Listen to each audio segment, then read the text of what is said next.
صاحب اسٹوڈیو میں تشریف فرما ہے. سر السلام علیکم، کیسے ہیں آپ؟ وعلیکم السلام. اللہ کا شکر ہے عارفہ، ٹھیک ہوں. آج کا دن تو میرے لیے بہت تاریخی ہے. اچھا. اس لیے کہ آج ہی کے دن 25 برس پہلے میں نے کینیڈا میں ٹورانٹو میں لینڈ کیا تھا ایز این امیگرنٹ. ماشاء اللہ. تو آج میری ہجرت کی 25ویں سالگرہ سلور جوبلی ہے. اور میں کل فیس بک پہ رات کو میں نے لکھا تھا کہ میں نے 36 برس ایک سفارتی بنجارے کی زندگی گزاری. دنیا بھر میں پھرتا رہا، لیکن اپنی زندگی میں سب سے زیادہ عرصہ اگر میں نے کہیں گزارا ہے تو وہ یہاں کینیڈا میں. اور میں اپنے ناظرین کو اور سامعین کو ایک پیغام دینا چاہتا ہوں. پلیز. وہ یہ ہے کہ میں نے اکثر سنا ہے، بلکہ بہت سنتا ہوں میں، اور ہر بار ٹوکتا ہوں ان لوگوں کو جو یہ کہتے ہیں کہ ہم دیار غیر میں رہتے ہیں. اپنا گھر ہے یہ. دیار غیر اگر اس کو سمجھتے ہو تو کیوں یہاں رہتے ہو؟ وہ دیکھو، ہم جس نبی کا کلمہ پڑھتے ہیں اس نے ہمارے لیے مثال قائم کی ہے کہ ایک بار جب مدینے کو ہجرت کی تو 8 ہجری میں مکے کو دوبارہ فتح کر لیا. وہ مکہ جہاں پہ رسول پیدا ہوئے تھے، جو ان کو بہت عزیز تھا، لیکن مدینے کی سکونت رسول نے ترک نہیں کی. یہ ہمارے لیے مثال ہے، قائم کی ہے ہمارے رسول نے کہ جس دیار کو تم اپنا وطن بناؤ اس میں رہو، اس کے ساتھ وفادار رہو، اس کی مٹی سے اپنا عہد و پیمان کبھی نہ توڑو. تو میرے پاکستانیوں، تم اگر یہ سمجھتے ہو کہ یہ اب تک دیار غیر ہے تو پھر یہاں سکونت ترک کر دو. اس لیے کہ تم نے ہجرت کی ہے، کسی نے تم پر دباؤ نہیں ڈالا تھا، تم نے اپنی مرضی سے ہجرت کی ہے. اس لیے ہجرت کی ہے کہ تم یہ سمجھتے ہو کہ تمہارے لیے زندگی کے بہتر مواقع یہاں پر میسر ہوں گے، اور تم سے بڑھ کر تمہارے بچوں کا مستقبل یہاں پہ زیادہ روشن اور زیادہ تابناک ہوگا. تو خدا کے لیے اس خیال کو، اس سوچ کو اپنے ذہن سے نکال دو کہ یہ دیار غیر ہے. بہت خوبصورت آپ نے بات کہی کہ اپنی سوچ کو جس جگہ پہ رہو سنسیئر بن کے رہو. اور کینیڈا آپ کا ذکر اگر آیا آپ صلی اللہ علیہ وسلم کا، تو آپ نے تو کوئی وہاں جا کے حلف بھی نہیں لیا تھا. ہم نے جب کینیڈا کو اپنایا ہم نے تو حلف بھی لیا تھا کہ میں اس ملک کے رہنے والے تمام میرے ساتھی جو ہیں، چاہے وہ کسی بھی شہریت سے آئے ہوں، ان سب کے ساتھ وفادار رہیں گے. تو اس عہد کا پیمان کرنا چاہیے. بہت شکریہ جناب کرامت اللہ غوری صاحب کا یہ پیغام ہے. آئی تھنک سو کہ یہ ہمارے دلوں کے اوپر اثر ضرور کرے گا. کیا کہیں گے آپ؟ میرا ٹاپک تو کچھ اور تھا، مگر آپ کی اسی بات سے مجھے خیال ہے، میرا دل بہت کڑتا ہے، جلتا ہے اس بات کے اوپر کہ ہم نے حلف بھی لیا، اس ملک میں بھی ہم آئے. پاکستان کو خراب کرنے میں نا آپ اور باقی سارے لوگ تو جو بھی کہتے رہے، میں یہ کہتی ہوں ہم عوام کا بڑا ہاتھ ہے. ہمیں ہر چیز میں سبسڈی چاہیے تھی. اگر ملک ہر چیز میں سبسڈی دے گا تو ملک اپنے اخراجات کہاں سے پورا کرے گا؟ انہی لوگوں میں سے پولیٹیشین بنے، انہی لوگوں میں سے باقی لوگ بنے. آج کینیڈا ہے. میں جب آئی تھی آج سے ایک عرصہ پہلے کینیڈا آئی تھی، تو آپ یقین کریں یہ there was a time کہ یہ کینیڈا ویلکم کرتا تھا. آپ سے کوئی سوال بھی نہیں پوچھا جاتا تھا. آپ کہتے تھے میرے پاس انشورنس ہے، وہ اس پہ بھی ہر بات پہ آپ کی پہ یقین کرتے تھے. مگر آج لوگ یہاں پہ آتے ہیں. آپ کی بڑی خوبی ہے کہ آپ یہاں رہ رہے ہیں. وہ اس ایج میں جب 64-65 میں اولڈ ایج پینشن لگتی ہے تو لوگ جھوٹ بولتے ہیں، کینیڈا سے پاکستان چلے جاتے ہیں. یہاں رہنے والا 6 مہینے میں آپ کو ری انٹری لازمی ہونی چاہیے. They cheat this system, they cheat. یہاں امیگریشن لینے کے لیے لوگ اس سسٹم کو چیٹ کرتے ہوئے جو کہ اسلام کہتا ہے منافقت مت کرو. یہ میں اس کو منافقت کے متوازی سمجھتی ہوں کہ آپ یہاں رہتے بھی نہیں ہیں اور یہاں کی سٹیزن شپ بھی لے لیتے ہیں, اور جب آپ سٹیزن شپ لے لیتے ہیں اور جب آپ ایک خاص ایج میں پہنچتے ہیں تو آپ پاکستان چلے جاتے ہیں. آپ کو 2-2.5 لاکھ 3 لاکھ, مجھے نہیں پتا اولڈ ایج پینشن کتنی ملتی ہے, آئی ڈونٹ نو. شازیہ ہمیں فائنڈ کر کے بتا دیتی ہیں کہ اولڈ ایج پینشن کتنی ملتی ہے. آپ سمجھیے 2.5-3 لاکھ میں وہ نوکر رکھ کے سب کچھ کرتے ہیں, مگر اس گورنمنٹ کا تو خسارہ کنڈا کرنے جا رہے ہیں نا ہم. اور سر اگر ہم نے یہی طریقے سے ابیوز کیا تو کینیڈا بھی دیکھو, اگر ذات میں اگر خمیر میں بے ایمانی ہو, اگر خمیر میں خیانت ہو, تو پھر اس سے فرق نہیں پڑتا کہ انسان کہاں رہتا ہے, پاکستان میں رہتا ہے, کینیڈا میں رہتا ہے, وہ بے ایمانی کرے گا. اور بالکل تم سچ کہہ رہی ہو. میں ایسے لوگوں کو جانتا ہوں جو بڑے فخر سے یہ کہتے ہیں کہ ہم تو ایک بار پاکستان سے یہاں آتے ہیں, اپنی سال بھر کی وہ جو کمائی. آپ تو سال کا کہہ رہے ہیں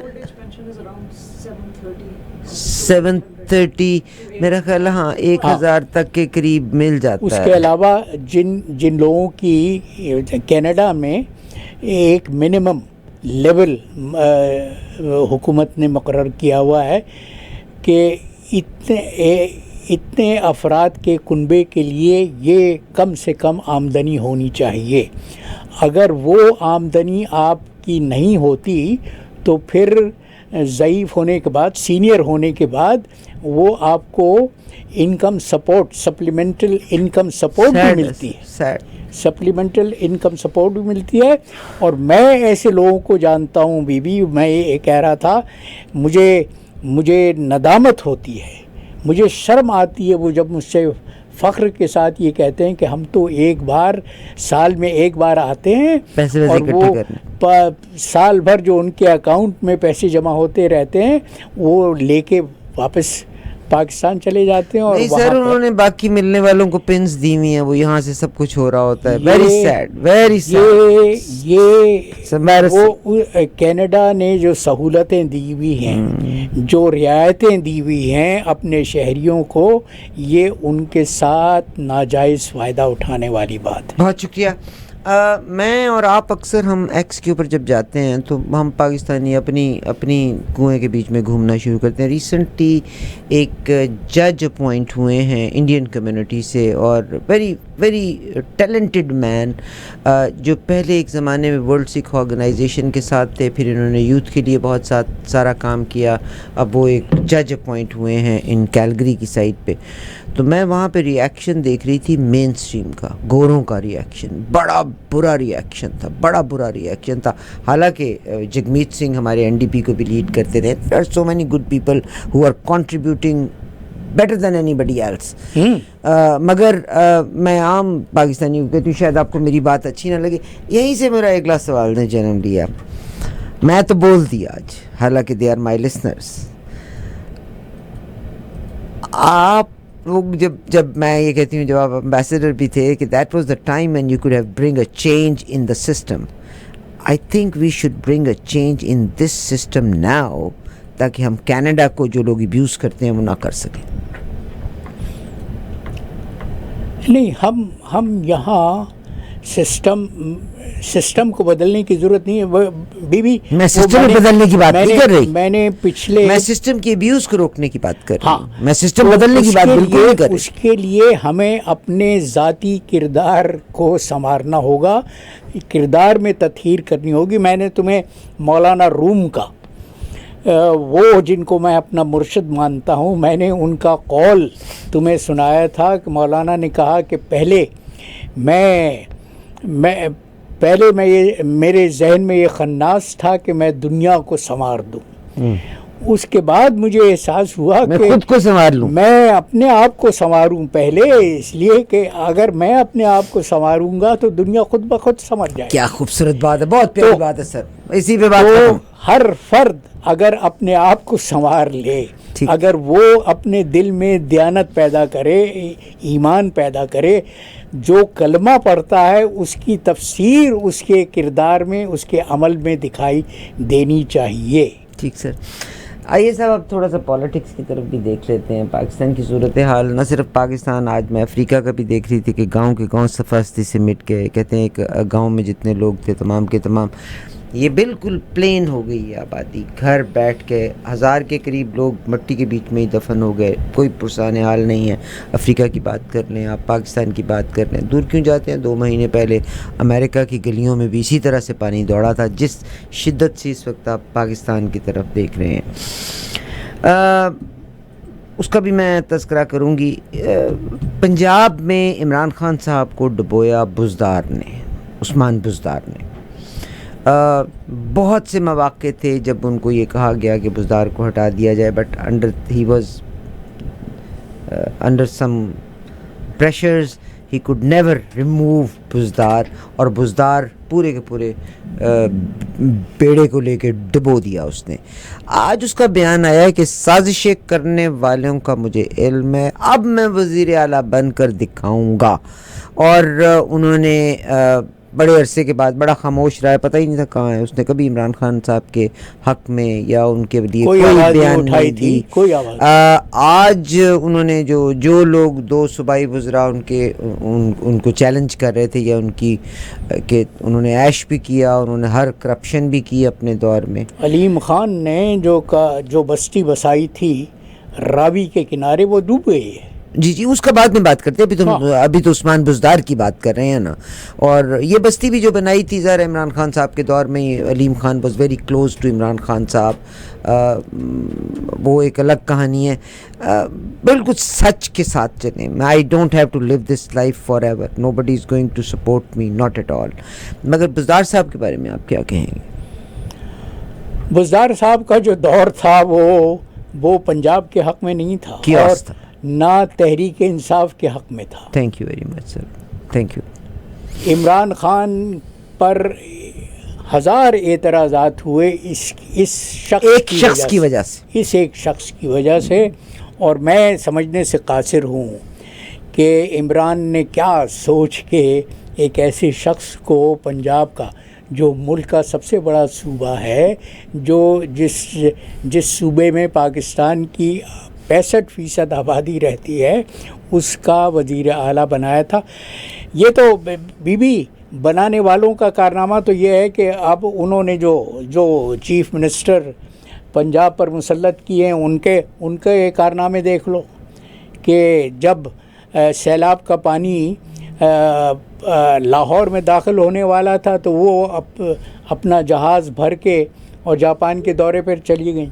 اور جاپان کے دورے سے واپسی پر ہانگ کانگ میں بھی انہوں نے قیام کیا تاکہ وہاں شاپنگ کر سکیں. تو یہ تو شریف خاندان. مگر بارشیں تو دیکھیں، بارشیں تو جو آئیں سو آئیں، مطلب وہ ہم اس کو جو بھی کہیں، بارشوں کی تباہی ہے کہ اس سے پہلے یہ بالکل ایسی ہے جیسے عمران خان صاحب کا ٹرپ تھا رشیا کا، اور جو لوگ ان کے ناقد ہیں وہ یہ کہتے ہیں کہ ان کو کیسے کینسل کر دیتے ٹرپ کو. something is in the pipeline, how could he؟ بارشیں ہو چکی تھیں، سیلاب کا پانی لاہور میں داخل ہونے والا تھا جب مریم نواز نے یہ فیصلہ کیا کہ وہ جہاز بھر کے، اور وہ بھی ایئر فورس کے جہاز میں، پورا وہ جو ہماری زبان میں کہتے ہیں نا ٹبر لے کے گئیں، پورا جہاز بھر کے. جاپان کی کیا کرنے گئی تھی؟ نہیں مگر آپ تو امبیسڈر رہے ہیں. یہ تو نہیں کہ میں نے اگر ایک ملک کا دورہ کرنا ہے اور پرائم منسٹر سے بھی ملنا ہے تو میں اٹھوں گی اور اٹھ کے جہاز لے کے چل جاؤں گی. یہ تو میٹنگز تو آپ کو پتہ ہے مہینوں پہلے. میں نے تو یہ دیکھا ہے، میں بیجنگ میں تھا جب وہ تاریخی معاہدہ ہوا تھا 1984 میں برطانیہ اور چین کے درمیان ہانگ کانگ کے متعلق. اور مارگریٹ تھیچر اس وقت برطانیہ کی وزیر اعظم تھی. وہ اپنے ساتھ کوئی پورا وفد لے کے نہیں آئی تھی. ان کے وفد میں کل 7 افراد تھے، اور ان 7 افراد میں بھی 5 صحافی تھے، باقی صرف وہ اور ان کا ایک مشیر اور ان کے شوہر. آپ بالکل، میں 110% آپ کے ساتھ ہوں کہ پولیٹیشین جب ٹریول کرتا ہے جس کا ریکوائرڈ ہوتا ہے وہ جاتا ہے، مگر جو آپ یہ بات کہہ رہے ہیں نا، میں نے یہ دیکھا ہے، میں نے تو تمہاری قطع کلامی ہوتی ہے، میں نے یہ دیکھا ہے، اور خاص طور پہ یہ شریف خاندان کے متعلق کہ یہ جب جاتے ہیں، میں الجزائر میں تھا جب ایران اور عراق کی جنگ ہو رہی تھی، اور میاں صاحب کو کسی نے مشورہ دیا تھا کہ وہ ہنری کسنجر کی طرح سے ثالثی کا کردار ادا کر سکتے ہیں۔ ثالثی کا کردار ادا کرنے کے لیے انہوں نے الجزائر کا دورہ بھی کیا، اور اس کے بعد الجزائر کا تو جو 3 دن کا دورہ تھا وہ ختم کرنے کے بعد وہ پورے جہاز بھر کے لائے تھے وہ بھی، اور اس کے بعد وہ شاپنگ کے لیے جنیوا تشریف لے گئے۔ مجھ سے کہا گیا، وہ صاحبزادہ یعقوب خان ہمارے وزیر خارجہ تھے، انہوں نے دوسرے دن مجھ سے کہا کہ وہ کرامت میاں وہاں جنیوا میں ہمارے سفیر کو فون کر کے اطلاع دے دو کہ وزیر اعظم صاحب وہاں تشریف لے جانے والے ہیں۔ میں نے کہا کہ صاحبزادہ صاحب پروگرام میں تو یہ جنیوا کا دورہ کہیں شامل نہیں تھا۔ انہوں نے کہا بھائی سمجھو کہ ان کو شاپنگ کے لیے جانا ہے، تو یہ جب ترجیحات ہوں، ٹھیک سر، یہ جب ترجیحات ہوں تو پھر قوم کا مفاد ثانوی ہو جاتا ہے، اپنا مفاد اولین ہو جاتا ہے۔ آپ نے بالکل درست فرمایا کہ ظاہر ہے اتنے لوگوں کو لے کے نہیں جانا چاہیے تھا، مگر جب ساری کی ساری قوم کا فائبر ہی کرپٹ ہو تو آپ کیا کر لیں گے۔ But on the other side میں نے آج تک ڈیفینڈ کیا، جب لوگ یہ کہتے ہیں کہ عمران خان صاحب کو رشیا نہیں جانا چاہیے تھا جب یوکرین کی وار ہوئی، تو ہم نے ہمیشہ اس کو ڈیفینڈ کیا کہ عمران خان کیسے نہ کر سکتے تھے یہ میٹنگز جو پرائم منسٹرز اور ان کے ساتھ طے شدہ۔ سیم وے پاکستان میں مونسون کی بارشیں ہوئیں، مگر مریم نواز صاحبہ کی یہ وزٹ تھی، اٹ واز پری پلانڈ۔ ہاں وہ الگ بات ہے کہ عام طبقے کو ساروں وہ تو صحافی بھی چلے جاتے ہیں حج کرنے، حالانکہ حج اگر میں اس قابل ہوں کہ میں حج خود کر سکتی ہوں تو مجھے کسی سے پیسے نہیں، وہ ضرورت مند کی ضرورت ہے۔ یہ پاکستان میں، پاکستان کے رہنماؤں میں، سیاستدانوں میں، قائدین میں یہ جو جس کو میں بدعت کہتا ہوں، یہ پورا جہاز بھر کے لے جانے کی بدعت، آئی ایگری سر، میں آپ کی ہر بات سے ایگری کر رہی ہوں، بھٹو سے نہیں، میں آپ کی ہر بات سے ایگری کرتی ہوں۔ اس میں ذوالفقار علی بھٹو صاحب نے کیا کہ نہیں، کیونکہ وہ سارے کے سارے میلے کے ساتھ چلنے کے لیے، مفت کا کھانا کھانے کے لیے تو سارے کے سارے جہاز پہ چڑھ جایا کرتے ہیں، مگر اگر ہم یہ لفظ کہتے ہیں ہم اپنے ملک کو ڈیفیم کرنے کے لیے، اگر ہم ملک کو ڈیفیم کرنے کے لیے کہ کسی بھی پریزیڈنٹ یا پرائم منسٹر کو وہ اپنا دورہ منسوخ کر دینا چاہیے تھا، وہ غلط ہے، وہ نہیں ہمیں کہنا چاہیے۔ مگر یس، آپ ایک لحاظ سے درست ہیں کہ اتنے لوگوں کو نہیں لے کے جانا چاہیے، پھر قوم خود محاسبہ کرے، میں تو یہ کہتی ہوں۔ مگر دائرے آپ کو میں بتاؤں، آپ اس بات کو تو مانے کہ وہ جو تم کہہ رہی ہو بی بی، وہ بالکل درست ہے کہ قوم کا اپنا مورل فائبر اتنا ڈیمیج ہو چکا ہے، ہم اپنا بینیفٹ دیکھ رہے ہوتے ہیں کہ میں اس سے کیا حاصل کر سکتا ہوں۔ ہر شخص اس بات پہ یقین رکھتا ہے کہ جہاں اس کو موقع ملے وہ فائدہ اٹھا لے۔ بہت سر، آپ نے ایک اور چیز بھی ابھی، لیکن دیکھو ایک بات سن لو کہ یہ جو ہم کہتے ہیں نا کہ ہم یہ قدرتی آفات ہیں، جی، تو قدرتی آفات ایک تو دنیا میں کلائمیٹ چینج ہو رہا ہے، جی سر، دنیا کا موسم بدل رہا ہے، جی سر، اس کے لیے ہمیں تیاری کرنی چاہیے، لیکن تیاری کوئی نہیں ہو رہی۔ دوسرے یہ کہ یہ پہلی بار ہمارے ہاں سیلاب نہیں آیا، پہلے بھی آیا، 3 برس پہلے 2022 میں بھی یہ اسی طرح کا سیلاب آیا تھا، اور اس سے جو نقصان ہوا تھا ہماری معیشت کو، اس کا تخمینہ ماہرین معاشیات نے یہ لگایا ہے کہ اس سیلاب میں 3 برس پہلے پاکستان کے اکنامک انفراسٹرکچر کو، پاکستان کے معاشی ڈھانچے کو کم از کم $30 ارب کا نقصان ہوا تھا۔ دیکھو وہ جو کسی عقل مند نے کہا تھا کہ عقل مند وہ شخص ہوتا ہے جو اپنی غلطیوں سے سیکھتا ہے. صحیح. اس کے بعد ایک عام آدمی دوسروں کی غلطیوں سے سیکھتا ہے، لیکن احمق وہ ہوتا ہے جو اپنی غلطیوں سے بھی نہیں سیکھتا. تو ہم پر یہ سانحہ پہلی بار نہیں گزرا، ہم پر یہ سانحہ گزر چکا تھا، لیکن ہم نے آئندہ کے لیے، مستقبل کے لیے کوئی منصوبہ بندی نہیں کی، کوئی قانون سازی نہیں کی، کوئی تیاری نہیں کی. کہ اس کا نتیجہ یہ ہے کہ اب ہم پھر اسی کیفیت سے دوچار ہیں، انہی حالات سے نمٹنے پر مجبور ہو رہے ہیں جن کو ہم قدرتی آفات کہتے ہیں. لیکن بھی دیکھو، ہم وہ جو انگریز نے آبپاشی کا نظام بنایا تھا، جو کینال سسٹم پنجاب میں بنایا تھا، اس کو دنیا کا عجوبہ کہا جاتا تھا. آج تک ہم نے اس کینال سسٹم میں تخریب کاری تو ضرور کی ہے، تعمیر کوئی نہیں کی، جس کا نتیجہ یہ ہے کہ اس کا نتیجہ یہ ہے کہ ہم بار بار سیلاب کی کیفیت سے نبرد آزما ہونے کے لیے مجبور ہوتے ہیں، لیکن کوئی تیاری نہیں ہوتی. اور دیکھو، کلائمیٹ چینج کی جو میں بات کر رہا تھا، پاکستان میں سب سے بڑا مسئلہ یہ بتایا جاتا ہے کہ بجلی کی پیداوار بہت مہنگی ہے، اور ہمارے صارفین کے لیے بہتر یہ ہے کہ وہ سولر انرجی پینلز اپنے گھروں پر لگائیں. وہ پاکستان میں بڑے پیمانے پر سولر انرجی پینلز لگانے کا کام ہوا تھا، لیکن اب اس حالیہ بجٹ میں اس پر سولر پینلز پر ڈیوٹی عائد کر دی گئی ہے. تو یہ عوام دشمنی کے حربے ہیں نا. ایک خبر آپ کے ساتھ شیئر کرنا چاہتی ہوں. عامر یہاں بیٹھے ہوئے ہیں، وہ سولر پینلز کے اوپر نا میرا خیال ہے کوئی سبسڈی ملی تھی فار اے ڈے اور سو، تو عامر اور ان کے دوست نے بھی اپلائی کیا، پتہ چلا کہ وہ گیون وہ کیا کہانی تھی. بالکل صحیح کہہ رہے ہیں عارف پاپا. ظاہر شروع میں اسٹارٹنگ میں سے ڈیوٹی بھی نہیں تھی، اور ہمارے بہت ہی قریبی دوست ہیں، انہوں نے کہا کہ جو کینیڈینز کمپنی جو سولر پینل بناتی ہیں وہ دنیا بھر میں بیسٹ ہے. تو انہوں نے مجھ سے ذکر کیا کہ آپ وہاں سے اگر کر سکیں. پھر میں نے کہا کہ ٹھیک ہے، اگر کوئی کمپنی ہے، اگر تم منگوانا چاہے تو پیسے دو، لے لو.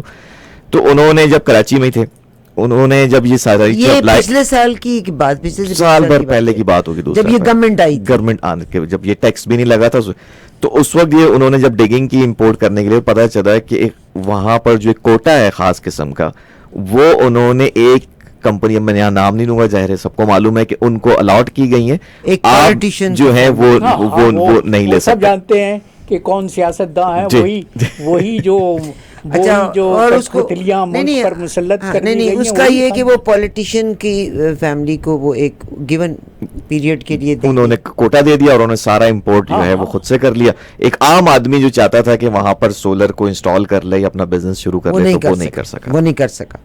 عامر میاں، یہ اپنی طرز کی واحد مثال نہیں ہے. میں جانتا ہوں یہ یہاں تک ہوا ہے کہ وہ جو یوزڈ کارز تھی ان پر پابندی لگائی دی گئی تھی، اور اس کے بعد لگژری کاروں پر پابندی لگا دی گئی. لیکن ایک سیاسی کنبے کو سہولت دینے کے لیے لگژری کارز کی درآمد پر پابندی اٹھا لی گئی، اس کی ڈیوٹی بھی کم کر دی گئی، اور جب اس کنبے نے وہ لگژری کاریں منگا لیں تو دوبارہ پابندی عائد کر دی گئی. بس جی یہی تو فائدہ اپوزیشن کا. ہمارے ہاں تو قانون افراد کی سہولت کے لیے بنایا جاتا ہے، عوام کی سہولت کے لیے نہیں بنایا جاتا. بہت شکریہ.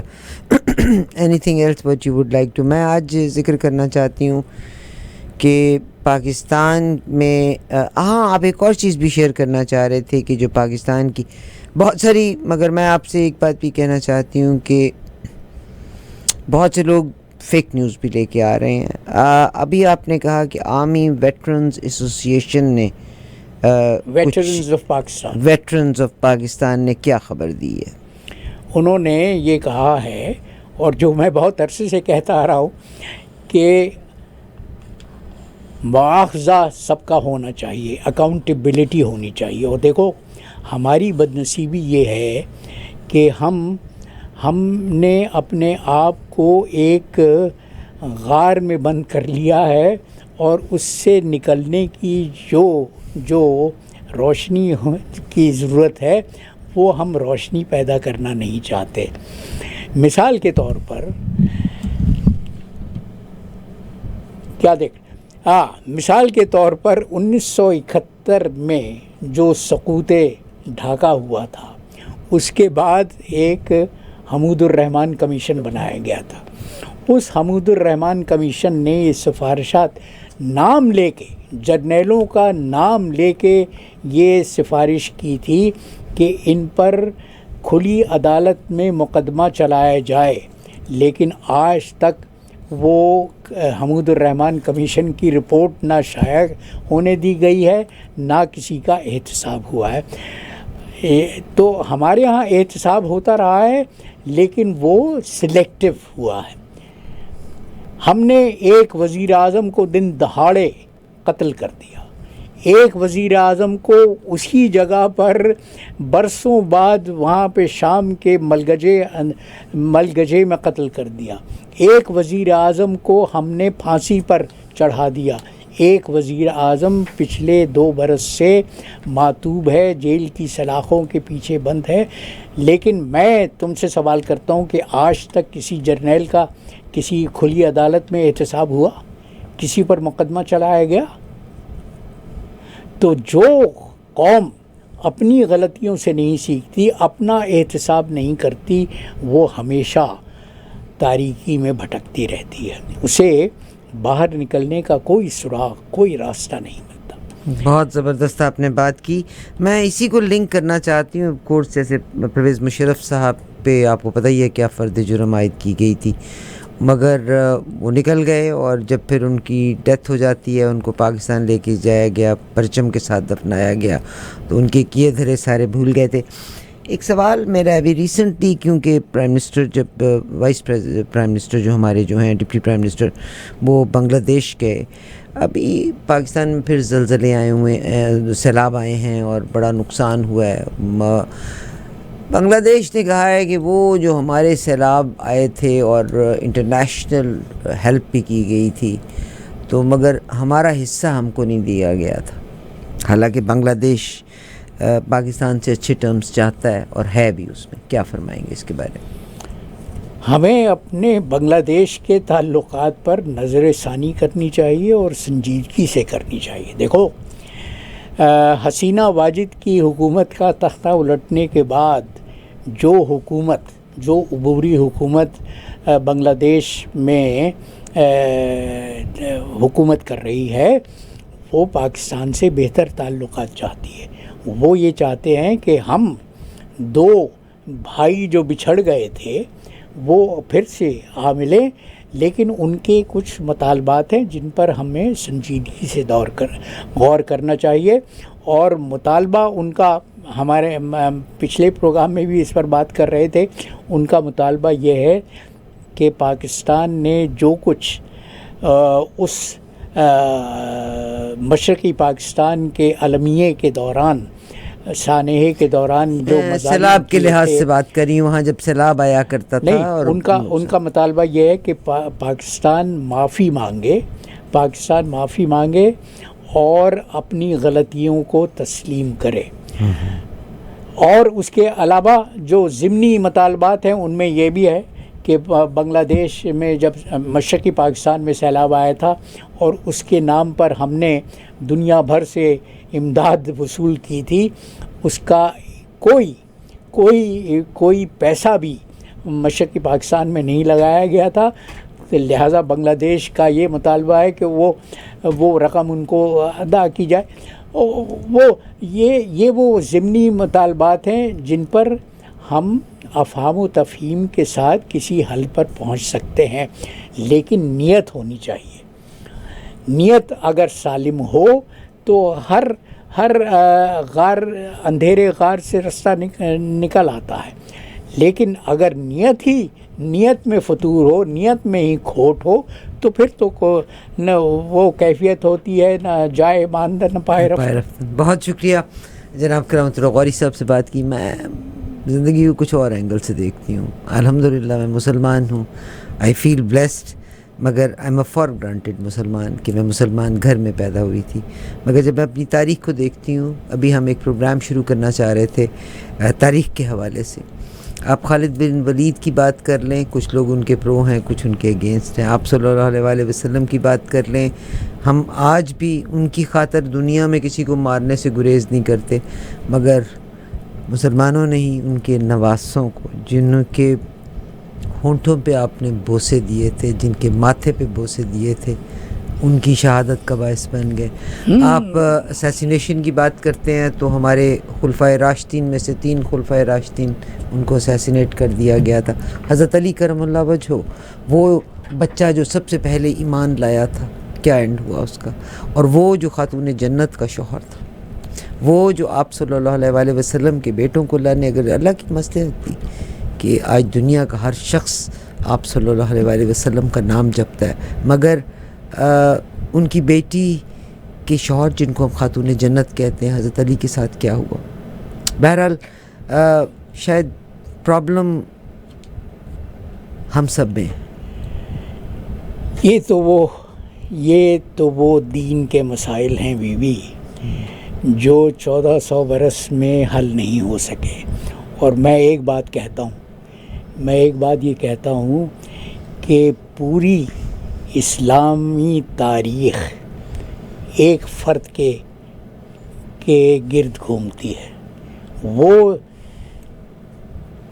اللہ پر کوئی جھگڑا نہیں ہے، رسول پر کوئی جھگڑا نہیں ہے، کتاب پر کوئی جھگڑا نہیں ہے. جو سارا جھگڑا ہے وہ علی کی ذات پر ہے.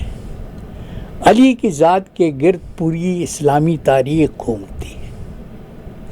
تو یہ دردناک کہانی ہے. اس کو بہتر یہ ہے کہ چھیڑا نہ جائے. بہت شکریہ آپ کا سر، ٹائم دینے کا بے انتہا شکریہ. اور یقیناً میں یہی کہتی ہوں کہ ہمیں اپنا محاسبہ ہر انسان کو، جیسے آپ نے جناب کرامت اللہ غوری صاحب نے کہا کہ بجائے کہ میں دوسروں کو صحیح کروں، اپنے آپ کو سنوارنے کی کوشش. آج کا قطعہ سر بیان کریں. آج کا قطعہ جو ہے وہ غزہ کے حالات. میں روز آپ قطعہ نکال لیجئے گا، میں ذکر کرنا چاہتی ہوں. اگین ہم مسلمز کا مورل فائبر کا میں ذکر کرنا چاہتی ہوں. آج غزہ کی اگر بات کرتے ہیں، بہت سے لوگ گریٹا تھمبرگ جو ہے آپ کو پتہ ہے اپنے 1 سے زیادہ فلوٹیلاز کو لے کے اس وقت غزہ کی طرف سفر، چوتھا فلوٹیلا لے کے وہ جا رہی ہے. 1 سے زیادہ ہیں، اس میں بھی 1 سے زیادہ یہ بوٹس ہیں. اور امداد کے لیے چاہے اس کو ایک کہ انڈورس کرنے کا مقصد ہی سمجھ لیں. آج بیلجیم نے فلسطینی ریاست کو تسلیم کر لیا ہے. بیلجیم نے آج فلسطینی ریاست کو تسلیم کیا ہے. اسرائیل پر پابندیاں عائد کرنے کا اعلان کیا ہے. ہم مسلمان ابھی بھی وہ کہتے ہیں نا اچھی مزے کی نیند سو رہے ہیں. بیلجیم کے وزیر خارجہ نے اعلان کیا ہے کہ بیلجیم رواں ماہ اقوام متحدہ کی جنرل اسمبلی میں فلسطین کو ریاست کے طور پر تقسیم کرے گا. قطر کے نشریاتی ادارے نے بیلجیم کے وزیر خارجہ ان کے social media platform X پر بیان کو رپورٹ کیا، اور میں آپ کے ساتھ وہ شیئر کیے دیتی ہوں. عامر لک ایٹ دس. انہوں نے پرشین میں اس میں فرینچ میں انہوں نے یہ لکھا ہے کہ بیلجیم کی جانب سے اسرائیل پر 12 مختلف پابندیاں لگائی جائیں گی، جن میں مقبوضہ مغربی کنارے کی غیر قانونی اسرائیلی بستیوں سے مصنوعات کی درآمد پر پابندی اور اسرائیلی کمپنیوں کے ساتھ سرکاری خریداری کے معاہدوں کا اثر نو جائزہ لیا جائے گا. انہوں نے کہا کہ بیلجیم کا یہ اقدام فلسطین، خاص طور پر غزہ میں جاری نسل کشی کے پیش نظر کر رہا ہے. بیلجیم یعنی ایک ملک نان مسلم کنٹری جو ہے، اس کو بھی بچوں کے اور عورتوں کے مرنے کے اوپر اس نے یہ اناؤنسمنٹ کی ہے. انہوں نے کہا کہ فلسطین کو باضابطہ تسلیم صرف اسی وقت کیا جائے گا جب آخری قیدی رہا اور حماس کا فلسطینی حکومت میں کوئی کردار برقرار نہیں رہے گا. جی آج کا خطاب بیان کیجیے. ہاں، اس پر یاد آیا. دیکھو، فلسطین کی آزاد ریاست کو تسلیم کرنا جو ہے وہ صرف کاغذی کارروائی ہے، اس لیے کہ اس ریاست کا اب تک وجود نہیں ہو سکا اور جو یورپ کے ممالک کو جو کام کرنا چاہیے وہ اب تک انہوں نے نہیں کیا. اسرائیل کی 90% تجارت جو برآمدات ہیں وہ 90% یورپ کو جاتی ہیں. اگر یورپ اسرائیل کی برآمدات پر پابندی لگا دے تو اسرائیل چوں بول جائے گا, لیکن وہ عملی اقدام کرنے کے لیے تیار نہیں ہے. جبکہ تسلیم آزاد فلسطینی ریاست کو تسلیم کر لینا تو صرف کاغذی کارروائی ہے. تو آج کا قطع سن لو کہ لہو جو غزہ میں ہر صبح و شام بہتا ہے, لہو جو غزہ میں ہر صبح و شام بہتا ہے, وہ تازیانہ ہے انسان کے جگانے کو, وہ تازیانہ ہے انسان کے جگانے کو. جو ظلم کرتے درندے ہیں بے گناہوں پر, جو ظلم کرتے درندے ہیں بے گناہوں پر, بہت ہیں دیدۂ تر کو لہو رلانے کو, بہت ہیں دیدۂ تر کو لہو رلانے کو. بہت شکریہ جناب کرامت اللہ غوری صاحب سے آپ کی بات ہوئی. آئی رسپیکٹ ہم لاٹ, مگر یقیناً میں آپ تمام سے کہتی ہوں کہ ہم رسپیکٹفلی اپنے کنسرنس کو ایڈریس کروانا چاہتے ہیں. We all love humanity, human beings. Stay tuned. شکریہ سر آپ کا, بہت شکریہ. Stay tuned. Top of the